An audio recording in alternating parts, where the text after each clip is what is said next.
नमस्कार साथियों, क्या हाल चाल। स्वागत है फिर से आपका अपने चैनल मैथ कोर पर। मैं मुकुल फिर से आपकी सेवा में हाजिर हूं।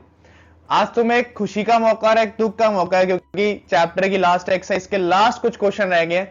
खुशी इस बात की चैप्टर खत्म हो रहा है, पर दुख इस बात का कि बहुत ही बढ़िया चैप्टर चल रहा था। बहुत ही अच्छी अच्छी चीजें हमने इसमें पढ़ डाली हैं। तो प्यारे बच्चों, जिन बच्चों ने पिछले लेक्चर्स नहीं देखे वो जाके लिंक डिस्क्रिप्शन बॉक्स में डाल दिया गया, जाके खोलो, उन चीजों का आनंद लो। तुम्हारा कोई भी कंसेप्ट मिस ना हो जाए। मैं चाहता हूं तुम अच्छे से पढ़ाई कर लो।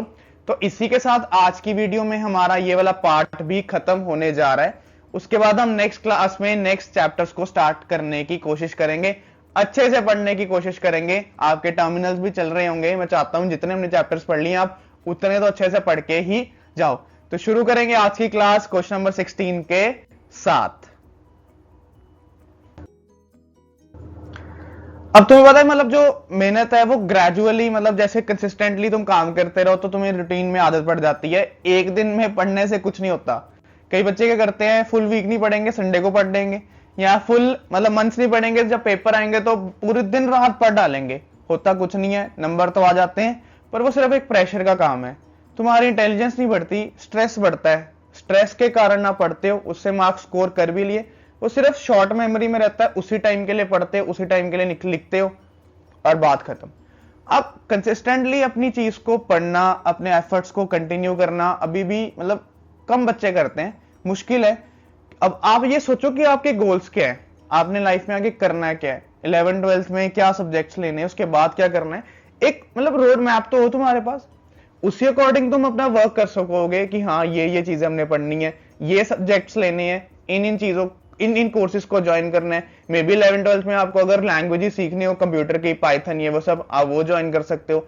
अगर आपको पढ़ाई के साथ गेम्स में जाना है, आप गेम्स पे ज्यादा टाइम और उस पर कम थोड़ा पर प्रॉपरली टाइम दे सकते हो।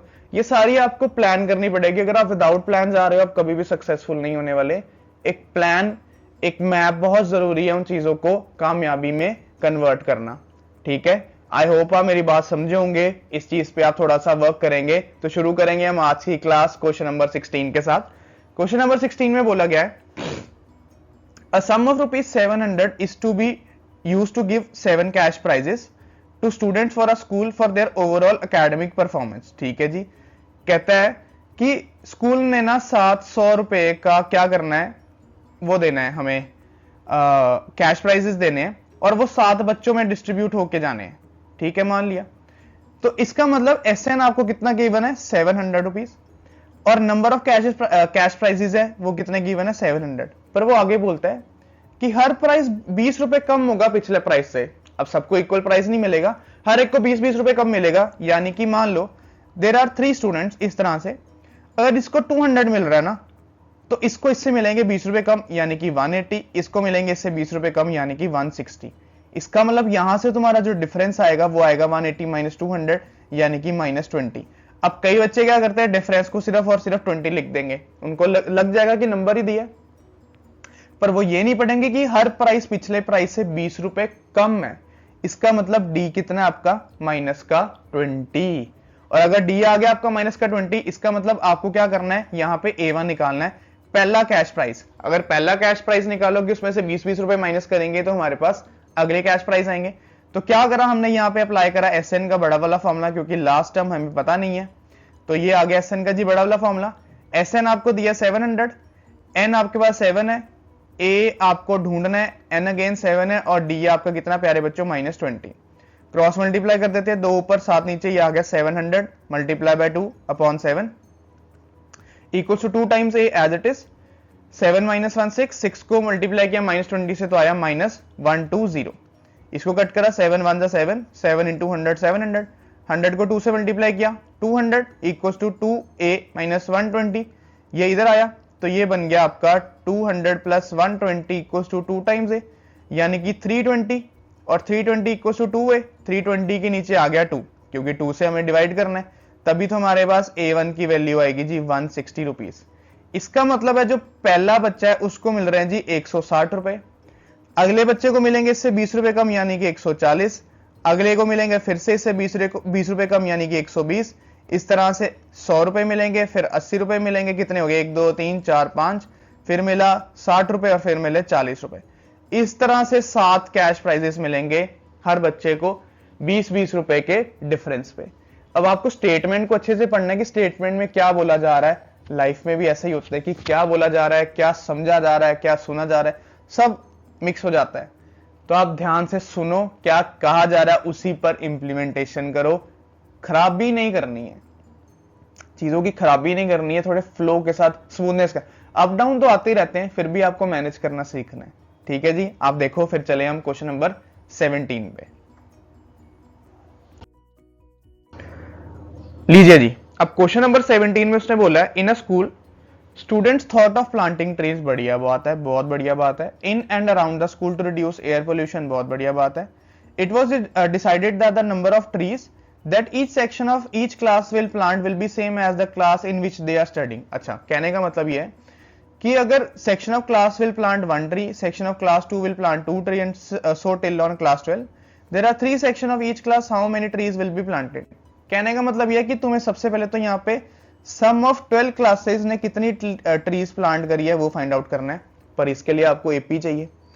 अब उसने कहा कि अगर पहली क्लास है तो वो 1 ट्री प्लांट करेगी जितना उनका नंबर है, दूसरी है तो 2, तीसरी है तो 3, और अगर इसी तरह से 12वीं क्लास है तो वो 12 प्लांट करेगी। तो ये था कि जो फर्स्ट क्लास है वो 3 ट्रीज प्लांट करेगी क्योंकि 3 सेक्शन है, सेकंड क्लास 6 ट्रीज प्लांट करेगी, थर्ड क्लास आपकी कितनी ट्रीज प्लांट करेगी 9, और उसी तरह से 12th क्लास प्लांट करेगी आपकी 36 ट्रीज। उससे बोला है इन सारी क्लासेस जितनी ट्रीज प्लांट करी उनका सम निकालना है, यानी कि आपको S12 निकालना है, जिसमें A1 आपका 3 आ गया, AN आपका 36 आ गया और N आपका आ गया 12, क्योंकि देयर आर ओनली 12 क्लासेस। तो SN का फॉर्मूला आया छोटा वाला N/2 A1 plus AN, N की जगह पे 12 आ गया, A1 की जगह पे 3, AN की जगह पे 36, तो ये आ गया 6 आ गया, 12 का हाफ 6 एंड 3 प्लस 36 इज 39। अब 39 को 6 से मल्टीप्लाई कर लेते हैं, 9 6 कितना होता है प्यारे बच्चों 54 एंड 6 3 18, 18 प्लस 5 इज 23, तो आंसर आया 234। तो इतनी ट्रीज प्लांट करेंगे पहली से लेके 12वीं कक्षा तक के बच्चे, अगर हर क्लास अपने नंबर के अकॉर्डिंग ट्रीज प्लांट करता है। इसे आप देखें। फिर हम चलें क्वेश्चन नंबर 18 पर। अब प्यारे बच्चों क्वेश्चन नंबर 18 में बहुत ही बढ़िया सा डायग्राम दे दिया हुआ है। उसने बोला है कि एक स्पाइरल है। स्पाइरल क्या होता है मैं तुम्हें समझाता हूं कि मान लो एक कॉमन पॉइंट है ये वाला, इससे अब नंबर ऑफ सेमी सर्कल्स बनाते हो 1 2 3 4 5 6, एक कॉमन पॉइंट से अब नंबर ऑफ सेमी सर्कल्स बनाते हो। अब क्वेश्चन में क्या बोला, पहले क्वेश्चन को जरा अच्छे से समझे। A spiral is made up of successive semicircles with centers alternatively at A and B. Starting with center A, radii of 0.5 centimeter, then 1 centimeter, then 1.5, then 2, as shown in the figure. What is the total length of such spiral made up of 13 consecutive semicircles? Take pi 22/7. अब pi मतलब ध्यान से मेरी बात सुनना। उसने बोला 13 semi circles हैं। अगर पहले का रेडियस है 0.5 सेंटीमीटर, दूसरे का रेडियस है R1, R2 दिया 1.0 centimetre, radius of third semi circle है 1.5 centimetre, then radius of fourth semi circle है 2.0 सेंटीमीटर। इस तरह से देयर आर 13 सेमी सर्कल्स। आपको उनका क्या करना है, टोटल लेंथ निकालनी है। अब सेमी सर्कल यानी कि अगर ये ऐसी चीज बन रही है ना, ये सेमी सर्कल है, इसको बोलते हैं सेमी सर्कल का क्या, सरकमफ्रेंस। तुम्हें इस तरह से 13 सेमी सर्कल्स के सरकमफ्रेंस की लेंथ निकालनी है। अब आपको पता है जी, मैं इसको ना ऐसे मान लेता हूं A1, कैपिटल A1। अब आपको पता है सर्कल का सेमी सरकमफ्रेंस क्या होता है 2πr, तो सेमी सर्कल का उसका हाफ होता है यानी कि πr। अब यहाँ पे अलग अलग रेडियस है तो इसको मैंने πr1 ले लिया, पाई मैंने एज इट इज रहने दिया, R1 इज 0.5, तो मेरा जो पहले सेमी सर्कल का सर्कमफ्रेंस है वो आ गया 0.5 पाई सेंटीमीटर। पर इस तरह से 13 सेमी सर्कल है, उनके टोटल सर्कमफ्रेंस की आपको लेंथ निकालनी है। मैंने क्या करा, A2 निकाल लिया, वो आ गया पाई R2, यानी कि pi as it is, R2 is 1 centimetre, 1.0 तो ये आ गया 1.0 पाई, A2 आ गया। अब मुझे पता 13 सेमी सर्कल्स है, मुझे S13 निकालना है, तो मैंने फॉर्मूला लगा दिया N/2, 2 times A plus N-1 multiply by D। N की जगह पे 13 पुट कर दिया, A मुझे पता है 0.5 पाई है, उसकी जगह वो पुट कर दिया, प्लस N की जगह पे अगेन 13 और D की जगह पे पुट कर देना है। अभी हमने D निकालना है, that is A2 minus A1। अब A2 है आपका 1 पाई और A1 है आपका 0.5 पाई, एक में से गया आधा तो बचा आधा, तो D आया आपका 0.5 पाई, उसको हमने पुट कर दिया यहाँ पे, यानी 0.5 मल्टीप्लाई बाय पाई। ये हमारा अभी तक का इक्वेशन बन के आ गई, जिसमें हमने A1 A2 ढूंढा, D ढूंढा, N हमें 13 दिया था। अब यहाँ पे क्या करेंगे, थोड़ा सा इसको इरेज कर लेते ताकि थोड़ा सा हमारे पास पार्ट मिल जाए खाली, ताकि यहाँ पे हम सोल्यूशन सॉल्व कर सके। आपको R1 R2 दिया हुआ था, हमने सिर्फ पहले क्या करा, A1 A2 फाइंड आउट करा, उसके बाद हमने क्या करा प्यारे बच्चों, D फाइंड आउट करा, ताकि हम Sn के फॉर्मूला में डाल सके, और उसके बाद मैंने Sn का बड़ा वाला फॉर्मूला लगाया 13 टर्म्स के सम के लिए। अब आगे क्या करना है, इसको मल्टीप्लाई करोगे, 2 को मल्टीप्लाई किया 0.5 से तो 1 आया, 1 पाई बन गया, क्योंकि 0.5 का डबल 1 होता है। 13 को माइनस किया 1 से 12 आया, 12 को मल्टीप्लाई किया 0.5 से। अब 0.5 का डेसिमल निकाल लो, 5 1 जा, 5 2 जा, 2 1 जा, 2 6 जा, तो इसको सॉल्व करके आया 6 पाई। ठीक है, अब 1 पाई और 6 पाई को ऐड किया 7 पाई, पाई उसने दिया हुआ है कि 22/7 है, पाई को भी ओपन कर देते हैं, 22/7 आ गया, 7 से 7 कट, 2 1 जा, 2 11 जा, आंसर बना 13 मल्टीप्लाई बाय 11, जो कि होता है आपका 143 सेंटीमीटर।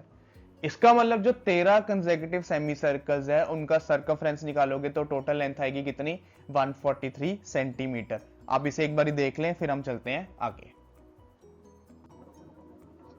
लो जी, बढ़िया सा एक और क्वेश्चन आ गया। क्वेश्चन में बोला गया जी, there are 200 logs stacked in the following manner. Logs मतलब वो लकड़ी के पीसीस काटे हुए हैं, ये लकड़ी के पीसीस हैं। 20 in the bottom row, 19 in the next row, 18 in the next row to it and so on। इस तरह से पहले 20 है, फिर 19 है, फिर 18 है। इसका मतलब जो आपका A1 है वो आपका 20 है, A2 आपका 19 है, यहां से हमने D निकाला A2 माइनस A1, जो कि आया प्यारे बच्चों 19 में से गए 20, यानी कि -1। हर रो में एक एक लॉग कम होता जा रहा है, बढ़िया। अब उसने बोला how many rows are the 200 logs placed and how many logs are in the top row. कहता जी टोटल रोज कितनी है और लास्ट रो में कितने लॉग्स रखेंगे, यानी आपको नंबर ऑफ रोज ढूंढनी है, यानी एन ढूंढना है, और लास्ट रो में कितने लॉग्स है, यानी कि ए एन ढूंढना है। और जो ये 200 है, इसका मतलब ये क्या हुआ, ये आपको गिवन है आपका S N, that is 200। S N आपको दिया हुआ है। अब ए एन हमारे पास नहीं है ना, तो एस एन का बड़ा वाला फॉर्मूला लगाते हैं, n/2 2a + n-1 multiply by D. n की जगह Sn की जगह पे 200 आ गया, n हमें फाइंड आउट करना है, 2a a की जगह पे 20 आ गया, फिर n हमें फाइंड आउट करना है और d की जगह पे प्यारे बच्चों आ गया -1। क्रॉस मल्टीप्लाई कर लेते हैं, 200 multiply by 2 equals to n, ये मल्टीप्लाई करके 40, n को -1 से किया -n, -1 को -1 से किया +1। ठीक है जी, ये 200 मल्टीप्लाई बाय 2 बन गया 400 equals to n, 40 + 1 41 minus n। अब n को मल्टीप्लाई करेंगे ब्रैकेट के साथ तो बन गया n × 41 41n minus n × n आपका n²। अब आप कहेंगे जी वाह जी वाह, फिर क्वाड्रेटिक इक्वेशन पे आगे क्या करते हैं, दोनों जो राइट साइड पे टर्म्स हैं इन दोनों को लेफ्ट पे ले जाते हैं, तो बन जाएगा n² - 41n + 400 = 0। ये जी बन गई आपकी क्वाड्रेटिक इक्वेशन। अब आपको करना है क्या, इसको स्प्लिट करना है। n स्क्वायर का कोएफिशिएंट 1 है, तो 1 को 400 से करोगे तो 400, और 400 के आपको फैक्टर्स पता ही है, 200 200 250, देन 50 से कंटिन्यू करते हैं आगे, 2 से जाएगा 25, देन 5 5 और ये आ गया आपका 1, यानी कि 4 बार आया 2 और 2 बार आया कितना आपका 5। अब आपको बनाना है 41। बहुत सिंपल है ये तो, 2 2 4 4 2 8 16, एक मैंने -16n ले लिया, 5 5 25, एक मैंने -25n ले लिया, बिकॉज -16 -25 -41 होते हैं, और 16 को 25 से करोगे तो कितना आएगा 400। n कॉमन निकाला, अंदर बचा n - 16, यहां से तुम्हें पता है सेम n - 16 ही बनना है, इक्वल टू 0। अब n को किससे मल्टीप्लाई करें, -25 आ जाए, दैट इज -25n। अब n - 16 एक ब्रैकेट में आ गया, n - 25 एक ब्रैकेट में आ गई, इक्वल टू 0। यहां से n आया आपका 16 और यहां से n आया आपका 25। और बात ये है कि अब आपके जो दोनों n आ रहे हैं दोनों पॉजिटिव आ रहे हैं, एक n16 आ रहा है, एक n25 आ रहा है। पॉसिबल नहीं है कि टॉप रो में आप क्या रखोगे, n16 रखोगे या n25 रखोगे। अब इसको बोलते हैं डबल आंसर। कभी कभी क्या होता है कि एग्जामिनर इस तरह से क्वेश्चन पूछ लेता है कि आपका जो n आएगा वो दोनों पॉजिटिव आएगा, आप कौन सा चूज करते हो। अब इसको वेरीफाई करने का तरीका होता है, इसको डबल आंसर बोलते हैं। कभी क्वेश्चन में आ जाए तो ये समझना कि जो आपका n है वो दोनों पॉजिटिव आ रहे हैं, इसलिए वो डबल आंसर दे रहा है। अब डबल आंसर को वेरीफाई कैसे करते हैं प्यारे बच्चों, जो आपका an है ना, अब वो बताएगा कि आंसर कौन सा इसमें से सही है। तो बार बार फिर से वही प्रॉब्लम आ रही थी।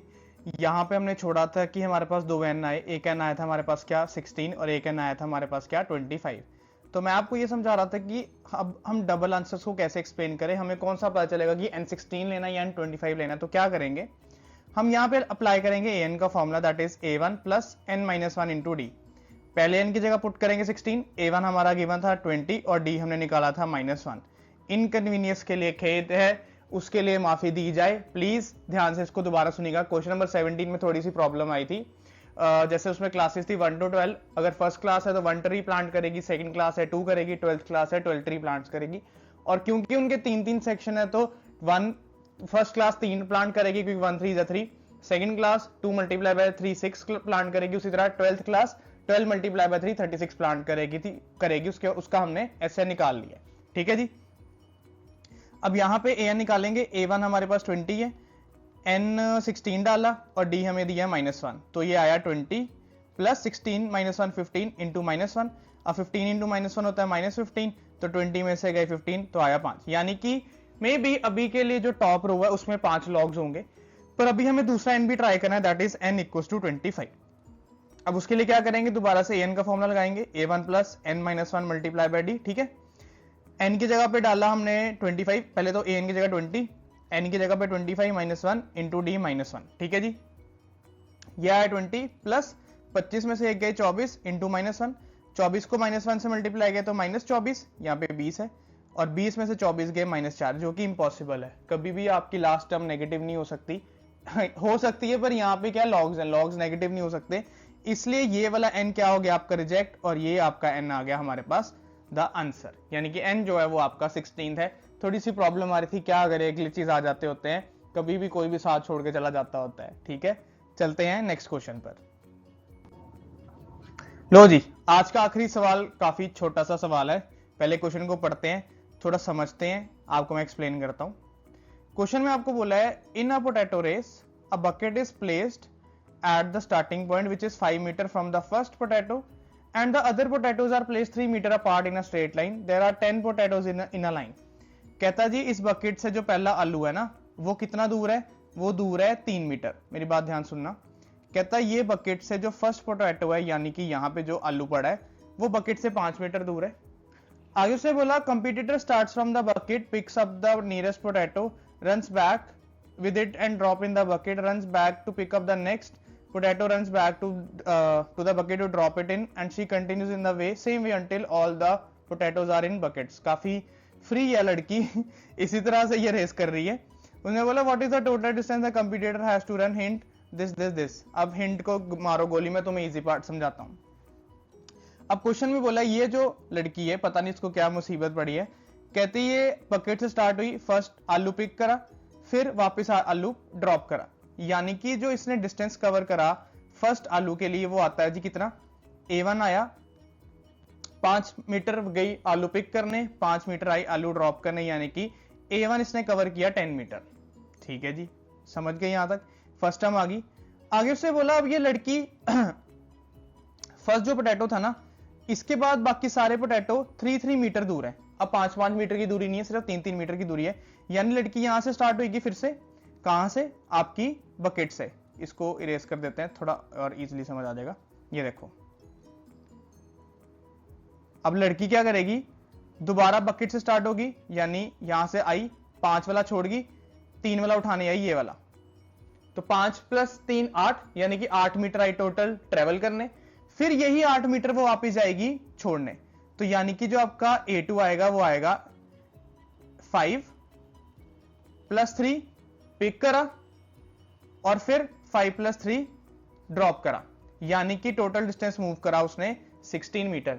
8 मीटर उठाने के लिए, 8 मीटर छोड़ने के लिए, यानी A2 आ गया आपका 16, तो यहां से आपका D आ गया A2 - A1, यानी कि 16 में से गए 10, तो वो आया 6 मीटर, D आ गया। अब नंबर ऑफ पोटैटोज ने दिया 10, क्योंकि 10 आलू उठाने हैं। अब आपको निकालना है सम ऑफ n टर्म्स, तो बड़ा वाला फॉर्मूला लगा दिया 2a + n-1 multiply by d। n की जगह पे डाला 10, 10/2, a की जगह पे 10 plus n-1 multiply by d। d कितना था हमारे पास 6, 10 का हाफ किया 5, 2 10 जा 20 प्लस 10 में से एक गए 9 इंटू 6। अब आपको पता है 9 6 जा कितना होता है प्यारे बच्चों, 9 6 जा होता है हमारा कितना 54। 54 में 20 ऐड करें तो आया 74, और 74 को 5 से मल्टीप्लाई करोगे तो आएगा 370 मीटर। यानी वो लड़की ने आलू छोड़ना आलू उठाना इसी में 370 मीटर कवर कर लिए। पहले वो 5 मीटर आई उठाने, फिर 5 मीटर के ड्रॉप करने, फिर उसके बाद अगले जो पोटैटोस थे वो सारे 5 मीटर 3 मीटर डिस्टेंस अवे थे। तो मतलब जब उसने A2 कवर करना था ना, तो 5 + 3 8 उठाने आई और 8 ही छोड़ना, यानी 16 मीटर कवर किया। वहां से हमने डिफरेंस निकाला, वो आया 6। नंबर ऑफ पोटैटोस हुआ 10, यानी n आया 10। उसके बाद हमने सम ऑफ 10 टर्म्स निकाला और उसको सॉल्व करने पे आंसर आता है 370 मीटर। इसका मतलब क्या हुआ कि वो लड़की ने 370 मीटर कवर किया है आने जाने में ही। ठीक है, सो ये थी आज की क्लास। ये हमारा जो एक्सरसाइज 5.3 है ये खत्म हो गया। 5.2 के पहले 2 क्वेश्चन मैं तुम्हें समझाऊंगा नेक्स्ट क्लास में, छोटी सी वीडियो होने वाली है। So till then be happy, bye bye.